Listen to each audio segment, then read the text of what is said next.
The morning sun spilled through the glass windows of Rusty Spoon Diner, painting streaks of gold across the checkered floor. The scent of sizzling bacon and fresh coffee filled the air as Claire Martin hurried between tables, her ponytail swaying, her worn sneakers squeaking slightly with every step. It was another exhausting day, another 12-hour shift, and another round of pretending that everything was fine, when deep down she was just trying to survive. 2 months ago, Claire had lost her mother to a sudden stroke. Her younger brother Toby, barely 17, was still in high school, and the bills were piling up like an avalanche she couldn't outrun. Every morning, she tied her apron with trembling hands and whispered, "Just one more day, Claire. You've got this." She wasn't working just for herself. She was keeping their tiny world from falling apart. But this morning, fate had other plans. If you believe in kindness, second chances, and standing up for what's right, then please like, comment, share, and subscribe to Kindness Journal. Because stories like this one remind us that even in a cruel world, there are still protectors among us. The bell above the door jingled. 4 men barged in, laughing loudly, their boots echoing on the floor. They wore leather jackets in dark shades, their tattoos snaking up their arms like warnings. The customers went silent.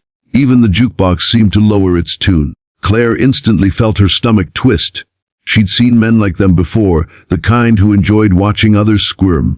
"A sweetheart," one of them drawled, slapping his palm against the counter. "We're starving. Why don't you come serve us, Btch?" The word hit her like a slap. Her hands shook as she gripped the coffee pot, her cheeks burning with shame. The older cook, Mr. Ray, peeked from the kitchen, his expression tight with concern. But he knew better than to interfere. These men, locals from the outskirts, had caused trouble before.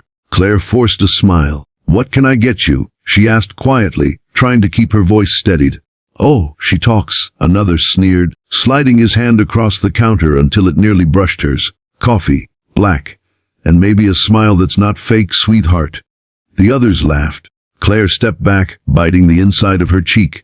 She told herself not to react, not to make it worse. She turned to pour their coffee, but one of them suddenly stood up and snatched the pot from her hand.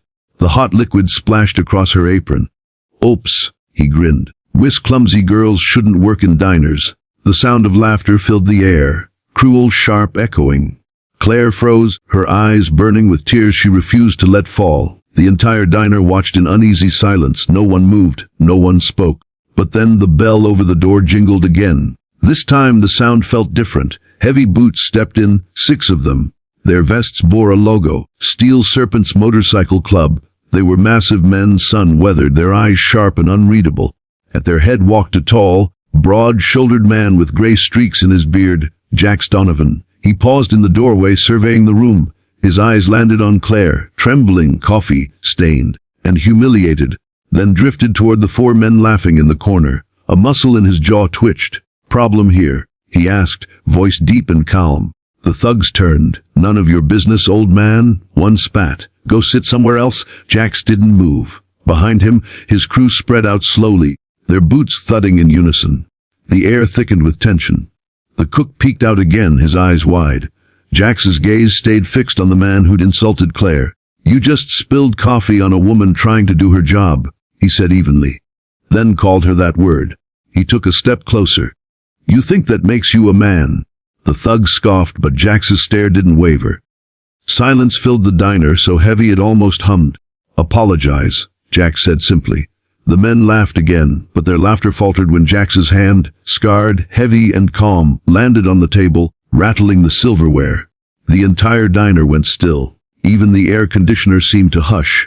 One of the thugs muttered something under his breath, but the moment his chair scraped back, Jax's crew shifted forward, their jackets creaking, their presence like a wall of thunder.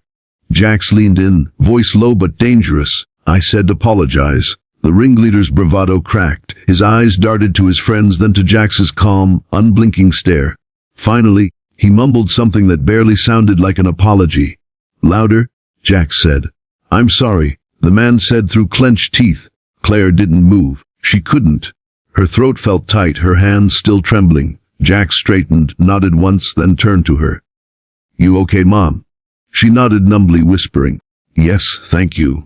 He gave a small nod. "Get yourself cleaned up. We'll take care of things here."